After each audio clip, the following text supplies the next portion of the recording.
வணக்கம் நண்பர்களே. இந்த வீடியோவை நீங்க கடைசி வரைக்கும் பார்க்க போறீங்களா இல்லையா நல்லா தெரியல. ஆனா ஒரு விஜய் ரசிகனா எனக்குள்ள இருக்கிற ஒரு மனக்குமுறல்களையும் இவ்வளவு நாளா எனக்கு இருந்த ஒரு டிசப்பாயின்மெண்ட்ஸ், டிவிகே மேல இப்போ இருக்கிற ஒரு டிசப்பாயின்மெண்ட்ஸையும், தமிழ்நாடு அரசியல்ல நடக்கிற இந்த ஒரு விஷயங்களையும் இதெல்லாம் யாருக்கிட்டையாவது ஷேர் பண்ணணும் அப்படின்னு நினைச்சிட்டே இருந்தேன். அதனாலதான் இந்த வீடியோ போடுறேன். ரொம்ப நாளுக்கு அப்புறம் நான் இந்த சேனல்ல வீடியோ போடுறேன். ஸோ அதனால இன்கேஸ் ஏதாவது மிஸ்டேக்ஸ் இருந்தா ஐம் சாரி. அதே மாதிரி இப்படி நான் சொல்றதுனால, இந்த வீடியோ போடுறதுனால நான் யூபியும் இல்லை, சங்கியும் இல்லை. அதே மாதிரி நான் டே டு டே லைஃப்ல எனக்கு தெரிஞ்ச, எனக்கு வர ஒரு நியூஸ் பேப்பர்லையும் ஒரு டிவிலையும் இந்த மாதிரி நான் யூடியூப் சேனல்ல நிறைய ஜேர்னலிஸ்ட் பேசுறதையும் இந்த வீடியோக்கள்ல பார்த்து நான் புரிஞ்சுக்கிட்ட அரசியல் வச்சு மட்டும்தான் நான் இந்த வீடியோல பேசுறேன். இன்கேஸ் இதுல ஏதாவது மிஸ்டேக் இருக்கு, இப்படி இல்லை இப்படிதான் ஆகுதுன்னு யாராவது எக்ஸ்பர்ட் இருந்தீங்கன்னா நீங்க கமெண்ட்ல சொல்லுங்க, நான் அது ஃபாலோ பண்ணிக்கிறேன். ஓகேவா?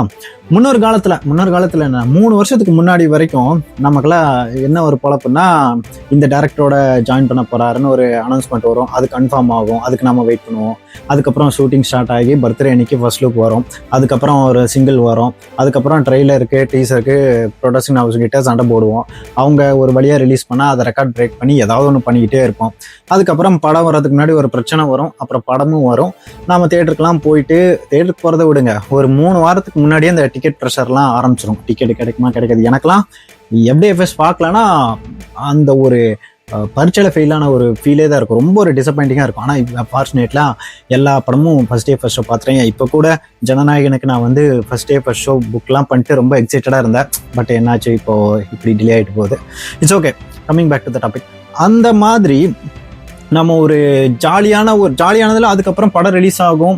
அதுக்கப்புறம் ஒன்று ரொம்ப சாட்டிஸ்ஃபை ஆகும் நிறைய பேருக்கு, சில பேர்களுக்கு இது சாட்டிஸ்ஃபை ஆகாது. சாட்டிஸ்ஃபை ஆகலனாலும் முட்டு கொடுத்து ஏதாவது பேசிக்கிட்டு இருப்போம், பங்காளியோட சண்டையை போட்டுருப்போம்.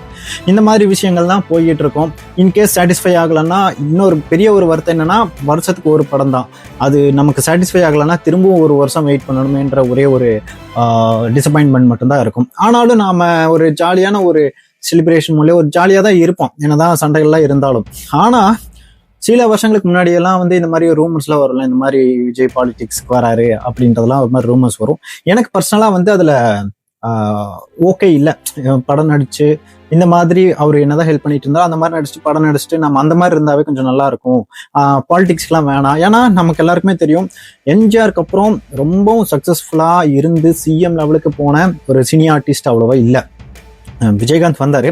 ஆனால் விஜயகாந்துக்கும் என்ன ஆச்சு, எப்படி என்ன பண்ணாங்கன்னு உங்களுக்கே தெரியும்.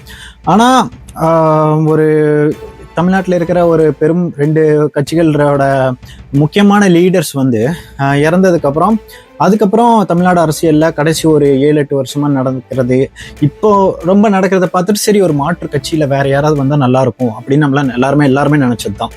அந்த மாதிரி நிறைய பேர் வரேன்னு சொல்லியும் வரல. அதுக்கப்புறம் லாஸ்ட் எலெக்ஷன் அப்போ கமல் வந்தாரு. எனக்கு ஒரு உண்மையாக ஒரு நல்ல ஹோப் இருந்தது. அப்புறம் சீமானோட ஸ்பீச்லாம் கேட்டு நம்ம எல்லாருமே அட்லீஸ்ட் எதாவது ஒரு டைம் நம்ம கரெக்ட் தானே, இல்லை ஃபயர்லாம் விட்டுட்டு இருப்போம். ஏன் போன எலெக்ஷன்ல நிறைய பேர் அதுக்காக கூட ஓட்டு போட்டிருக்கலாம்.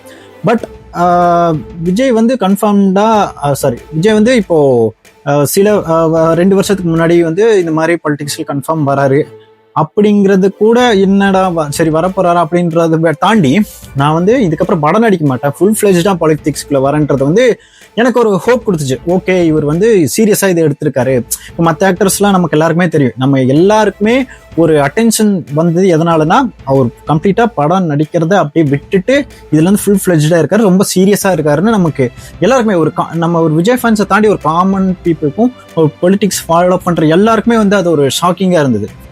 கண்டிப்பா இதுல ஏதோ ஒரு இது இருக்கும். ஏன்னா இதுக்கு முன்னாடி எல்லாருமே ஓரளவுக்கு அவுடேட்டட் ஆகி ஃபீல்ட் அவுட் ஆகுறப்போ அப்படியே போனவங்கள உண்டு. ஆனா இந்த விஷயத்துல கொஞ்சம் எல்லாமே சீரியஸ். ஏன்னா இப்போ பீக் ஃபேண்டம் இருக்கு, எல்லாருமே பிளைண்டா ஃபாலோ பண்ற அளவுக்கு ஒரு ஃபேன் பேஸ் மாஸ், அவ்வளோ ஒரு க்ரௌட் சப்போர்ட்டிங் இருக்கு.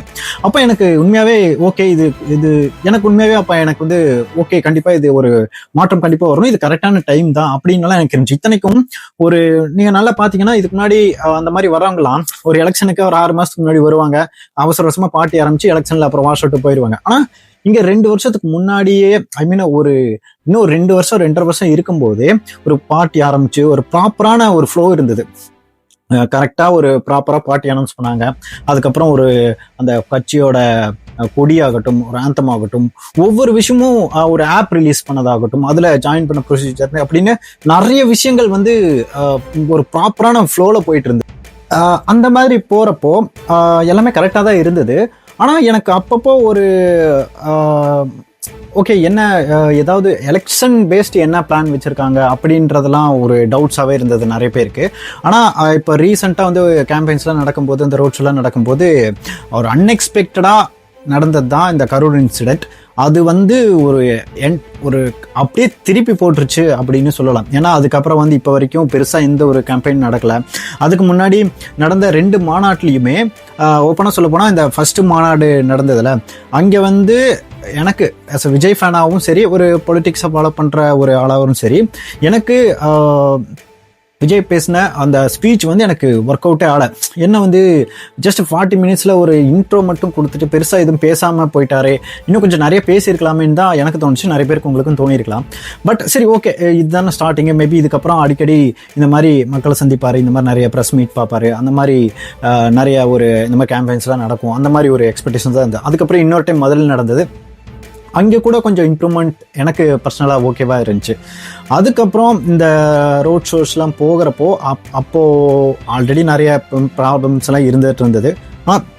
அப்போது இந்த மாதிரி ஒரு கரூர் இன்சிடென்ட்டுக்கு அப்புறம் எனக்கு அங்கிருந்து இன்னும் கொஞ்சம் டிவிக்கு மேலே ஒரு டிசப்பாயின்மெண்ட் அப்போ ரொம்பவே க்ரியேட் ஆயிடுச்சு. ஏன்னா அந்த இன்சிடென்ட் நடந்ததுக்கப்புறம், அந்த இன்சிடென்ட் கூட டீப்பாக போல, மேபி இன்னொரு நாள் டிஸ்கஸ் பண்ணலாம். அந்த இன்சிடென்ட் நடந்தப்போ நிறைய பேர் சொல்கிறதுன்னா அவர் அங்கிருந்து போயிருக்கக்கூடாது அப்படின்னதும், இல்லை அட்லீஸ்ட் அந்த பார்ட்டியில் இருந்த மற்றவங்களும் வந்து இனம் கட்ட தலைவர்களாவது அங்கேயாவது இருந்திருக்கணும், இந்த மாதிரி நிறைய விஷயங்கள் இருந்தது. எனக்கும் அதில் சில உடன்பாடுகள் இருக்குது. ஏன்னா அப்படி பார்க்க முதல் விஷயம் அது நம்ம எல்லாருமே ஒத்துக்கிட்டு தான் ஆகணும்.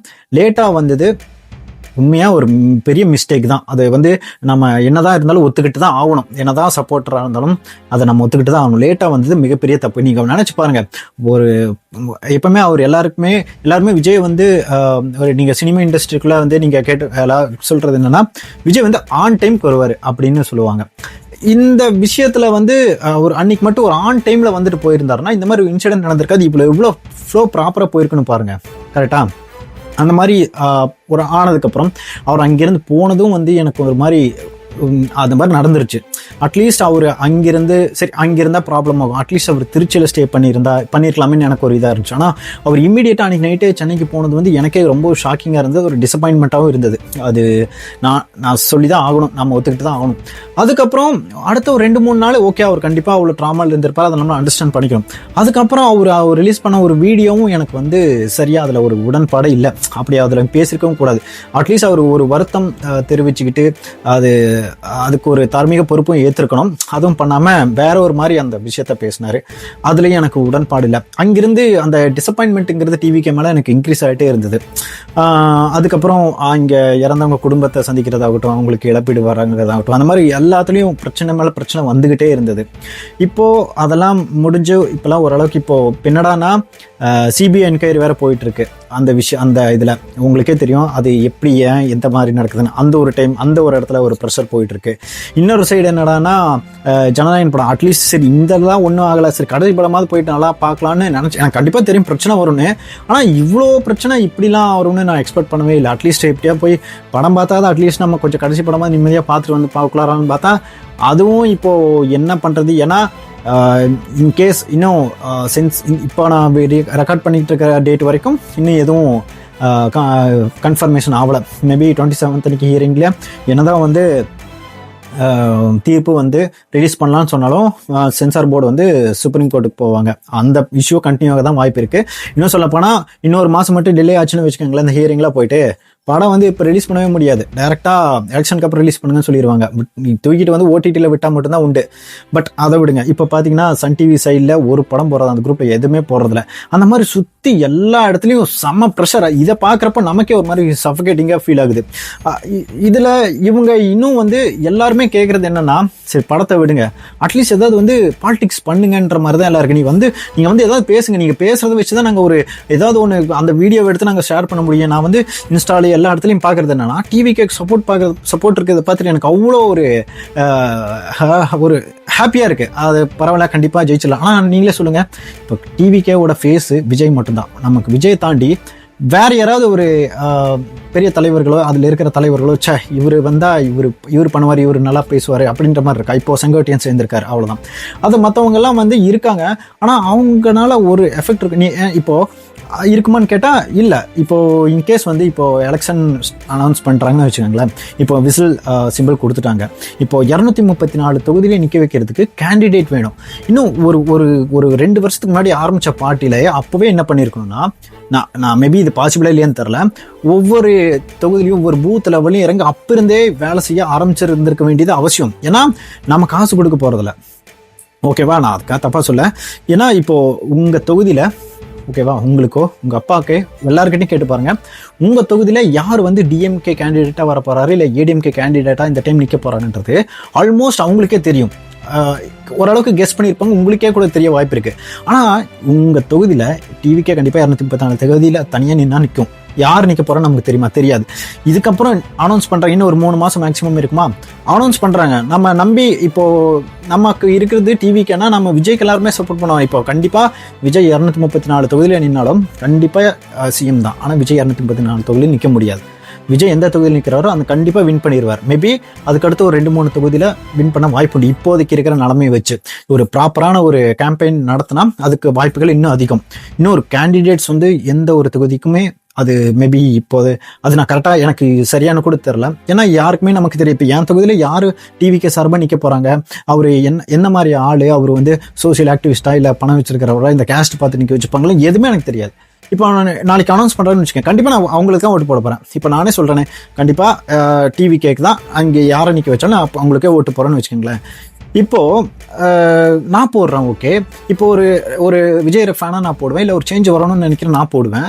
இப்போ ஒரு நியூட்ரலாக இருக்கிறவங்க இல்லை வேறு ஏதாவது இருக்கிறவங்க எப்படி நம்பி ஓட்டு போடுவாங்க? ஏன்னா வெளியே வந்து நீங்கள் ஏதாவது பப்ளிக்லோட ஒரு பிரச்சனையை பேசணும். என்னதான் நம்ம வந்து சீமான் மேலே ஒரு கம்ப்ளைண்ட் வச்சாலும் என்ன வச்சாலும் அவரு ஸ்பீச் எங்கேயாவது கொண்டு பேசிட்டே இருக்காரு, ஏதாவது அரசியல் பண்ணிகிட்டே இருக்காரு. எல்லா விஷயத்துலையும் ஒரு ஒப்பீனியன் எந்த பிரச்சனை நடந்தாலும் அது சொல்லியே ஆகணும். அந்த மாதிரி இதில் எதுவுமே நடக்காதது எனக்கு ஒரு வருத்தமாக இருக்குது. அது இப்போது சிம்பிள் கொடுத்துட்டாங்க, அதை வச்சு என்ன பண்ண முடியும்? நீங்கள் சிம்பிள் வச்சு இப்போ நீங்கள் போய் ஒரு தொகுதியில் அதை நிற்கிறீங்கன்னு வச்சுக்கோங்களேன். அந்த தொகுதியில் யார் டிவிக்கு கேண்டிடேட்டோ அவர் பேரில் ஒரு 10 பேர் நிற்க வைப்பாங்க. போன டைம் ஓபிஎஸ்க்கு அவருக்கு பார்த்தீங்களா ஒரு 5-6லேருந்து 10 பேர் வரைக்கும் அதே பேரில் நிற்க வச்சு கன்ஃபியூஸ் பண்ணுவாங்க. எல்லா விஷயங்களும் நடக்கும். ஏன் இன்னும் நாமினேஷனே போடல. நாமினேஷன் எவ்வளோ பேருக்கு பண்ண தெரியும் ப்ராப்பரா? நாமினேஷன் பண்ண போன இடத்துல இந்த எரர் காமிச்சு கேன்சல் பண்ணி விட்ருவாங்க லாஸ்ட் மினிட்ல. என்ன பண்ண முடியும்? அந்த மாதிரி இன்னும் நிறைய இஷ்யூஸ் வந்துட்டு இருக்கு. அதெல்லாம் முன்னாடி இருந்தே ஒரு ப்ரிப்பேர்டாக இருக்காங்களா இல்லையானாலாம் எனக்கு தெரியல. ஏன்னா அந்த மாதிரி எந்த ஒரு நியூஸும் வந்த பாடித்து இல்லை. சரி, இப்போதைக்கு இன்னைக்கு இந்த விஷயங்கள் மட்டும் இது வரைக்கும் பேசினது போதும். மேபி கொஞ்சம் ஷார்ட் வீடியோவை முடிச்சுக்கிட்டு இன்கேஸ் இன்னும் மோர் கலெக்ட் பண்ணிக்கிட்டு நான் அடுத்த வீடியோவில் இன்னும் கொஞ்சம் டீட்டெயிலாக பேச ட்ரை பண்ணுறேன். இன்கேஸ் வந்து நான் பேசின வரைக்கும் இல்லை இது நீ இப்படி நினைக்கிற மாதிரி இப்படி இல்லை, இப்படி தான் இருக்கும், இப்படி ஆகும் அப்படின்னு உங்களுக்கு ஏதாவது இருந்தாலும், இல்லை எனக்கும் இந்த மாதிரி ஒரு இது இருக்குது அப்படின்னு நீங்கள் நினச்சாலும், இல்லை இதிலிருந்து மாறுபட்ட கருத்து இருந்தாலும், உங்களுக்கு என்ன கருத்து இருந்தாலும் கமெண்ட்ஸில் நீங்கள் வந்து ஷேர் பண்ணுங்கள். முடிஞ்ச வரைக்கும் அதை வச்சு நம்ம இன்னும் ஃபர்தராக வந்து நம்ம டிஸ்கஸ் பண்ணலாம். தேங்க்யூ.